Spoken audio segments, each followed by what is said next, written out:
ನಮೋ ಅರಿಹಂತಾಣಂ ನಮೋ ಸಿದ್ಧಾಣಂ ನಮೋ ಆಯರ್ಯಾಣಂ ನಮೋ ಉವಚಾಯಾಣಂ ನಮೋ ಲೋಯೇ ಸೌವಸಾಹೂಣಂ ಕೇಸೋ ಪಂಚನಮುಕ್ತಾರೋ ಸರ್ವಪಾವಪಣಾಸನೋ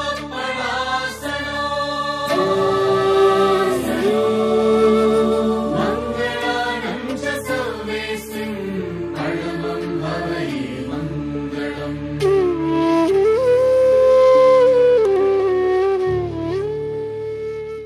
ವೀಕ್ಷಕ ಬಂಧುಗಳೇ, ಇಂದು ನಾವು ಪರಿಚಯಿಸಲಿರುವ ಸುಂದರ ತಾಣ ತನ್ನ ಒಡಲಿನಲ್ಲಿ ಗತ ವೈಭವದ ಚರಿತ್ರೆಯನ್ನು ತುಂಬಿಕೊಂಡು ತನ್ನತ್ತ ಸೆಳೆಯುತ್ತಿರುವ ಐತಿಹಾಸಿಕ ಜೈನ ಕೇಂದ್ರ ಮಾಗಡಿ ತಾಲೂಕು ತಿಪ್ಪಸಂದ್ರ ಹೋಬಳಿಯ ಸಂಕಿಘಟ್ಟ ಗ್ರಾಮ.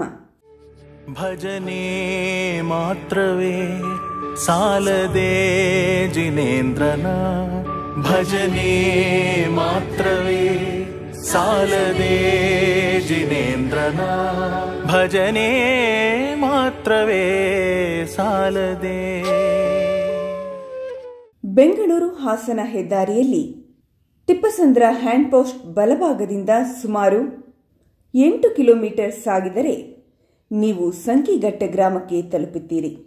ಜ್ವಾಲಮಾಲಾ ತಂಡ ಅಲ್ಲಿ ತಲುಪಿದಾಗ ಅವರ ಆತ್ಮೀಯ ಸ್ವಾಗತ ಮನಸ್ಸಿಗೆ ಧನ್ಯತಾ ಭಾವದೊಂದಿಗೆ ಅಲ್ಲಿನ ಧರ್ಮ ಬಂಧುಗಳ ಧರ್ಮ ಸಂಸ್ಕಾರದ ಪರಿಚಯ ಮಾಡಿಕೊಟ್ಟಿತು. ಏಕೆಂದರೆ ಅಲ್ಲಿನ ಯುವ ಬಳಗ ಹಿರಿಯರ ಮಾರ್ಗದರ್ಶನದೊಂದಿಗೆ ತಾನೇ ಮುಂದು ನಿಂತು ಈ ಬಾರಿ ಕಾರ್ಯಕ್ರಮವನ್ನು ಆಯೋಜಿಸಿತ್ತು.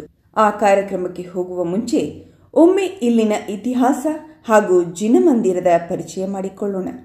ಸುಜನ ಸುಜ್ಞಾನ ಚಿದಾನಂದ ರೂಪನ, ಸುಜನ ಸುಜ್ಞಾನ ಚಿದಾನಂದ ರೂಪನ, ನಿಜ ಗುಣವಿಡಿದು ರತ್ನತ್ರಯಗನಾಗಪ್ಪ. ಗಂಗರ ಮತ್ತು ಹೊಯ್ಸಳರ ಕಾಲದ ಪ್ರಸಿದ್ಧ ಧಾರ್ಮಿಕ ಕೇಂದ್ರವಾಗಿದ್ದ ಈ ಕ್ಷೇತ್ರದ ಪುರಾತನ ಹೆಸರು ಸಂಕೇತಪುರ. 1ನೇ ಹೊಯ್ಸಳ ನರಸಿಂಹ ಕ್ರಿಸ್ತಶಕ 1141ರಿಂದ 1173 ತನಕ ಆಡಳಿತದ ಅವಧಿಯಲ್ಲಿ ಈ ಬಸದಿ ನಿರ್ಮಿಸಿದ್ದು, ಈ ಬಸದಿಯನ್ನು ನೋಡಿಕೊಳ್ಳಲು ಶೆಟ್ಟರ ಕುಟುಂಬವನ್ನು ನೇಮಿಸಿದ್ದರು. ಇಲ್ಲಿನ ಮೂಲಮೂರ್ತಿಯಾಗಿ ವರ್ಧಮಾನ ತೀರ್ಥಂಕರರ 5 ಅಡಿ ಎತ್ತರದ ಮೂರ್ತಿ ಇದ್ದು, ಮೂಲಮೂರ್ತಿಯ ಹಿಂಭಾಗದ ಶಾಸನವಿದ್ದು, ಅದರ ಪ್ರಕಾರ ಕ್ರಿಸ್ತಶಕ 1581ರಲ್ಲಿ ಸಂಕಿಘಟ್ಟದ ಚಿಕ್ಕ ಪದ್ಮಣ್ಣ ಈ ಬಸದಿಯಲ್ಲಿ ಕೂತು ಅನಂತನಾಥ ಚರಿತೆ ಎಂಬ ಗ್ರಂಥವನ್ನು ರಚಿಸಿರುವ ಬಗ್ಗೆ ಮಾಹಿತಿ ಇದೆ. ಹಾಗೂ ಈ ಶಾಸನದಲ್ಲಿ ಹೊಯ್ಸಳರ ದೊರೆ ವಿನಯಾದಿತ್ಯನಿಂದ 1ನೇ ನರಸಿಂಹನವರೆಗೆ ವಂಶಾವಳಿಯನ್ನು ಈ ಶಾಸನದಲ್ಲಿ ಕೆತ್ತಲಾಗಿದೆ. ಇನ್ನು ಈ ಜಿನಮಂದಿರದ ಪರಿಚಯಕ್ಕೆ ಬಂದರೆ, ಬಸದಿಯಲ್ಲಿ ಗರ್ಭಗುಡಿ, ಸುಕನಾಸಿ, ನವರಂಗ, ಮುಖಮಂಟಪ, ಪ್ರದಕ್ಷಿಣ ಪಥ ಹೊಂದಿದ್ದು ಬಸದಿ ದಕ್ಷಿಣಾಭಿಮುಖವಾಗಿದೆ.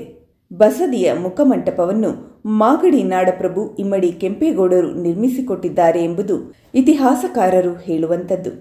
ಈ ವರ್ಧಮಾನ ಬಸದಿಯನ್ನು ನೆಲಮಟ್ಟದಿಂದ 5 ಅಡಿಗಳ ಎತ್ತರದ ಪೌಳಿಯ ಮೇಲೆ ನಿರ್ಮಿಸಲಾಗಿದೆ. ಬಸದಿಯಲ್ಲಿ ಮೆಟ್ಟಲುಗಳಿದ್ದು 2 ಬದಿ ಗಂಗರ ಲಾಂಛನಗಳಾದ ಆನೆ ಬಿಂಬಗಳಿವೆ.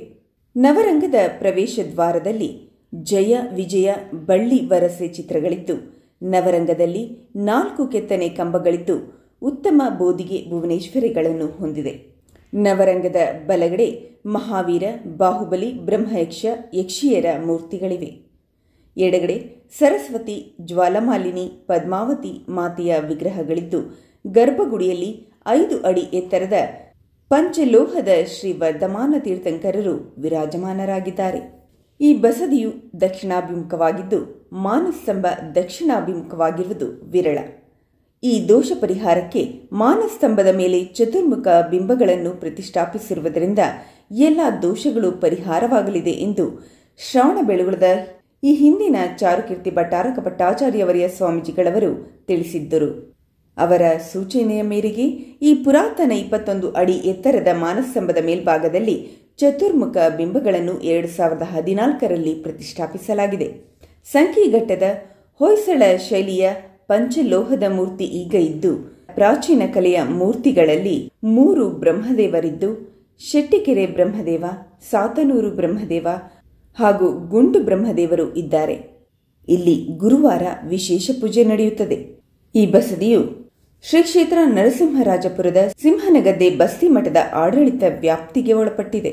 ಇಂತಹ ಒಂದು ಐತಿಹಾಸಿಕ ಧಾರ್ಮಿಕ ಕೇಂದ್ರವನ್ನು ಹಾಗೂ ಈ ಸುಂದರ ಮೂರ್ತಿಯ ದರ್ಶನವನ್ನು ತಾವೆಲ್ಲರೂ ಖಂಡಿತ ಒಮ್ಮೆ ಪಡೆಯಲೇಬೇಕು. ಭಜನೆ ಮಾತ್ರವೇ ಸಾಲದೆ ಜಿನೇಂದ್ರನ, ಭಜನೆ ಮಾತ್ರವೇ ಸಾಲದೆ ಸುಜನ ಸುಜ್ಞಾನ ಚಿದಾನಂದ ರೂಪನ, ನಿಜ ಗುಣವಿಡಿದು ರತ್ನತ್ರಯಗನ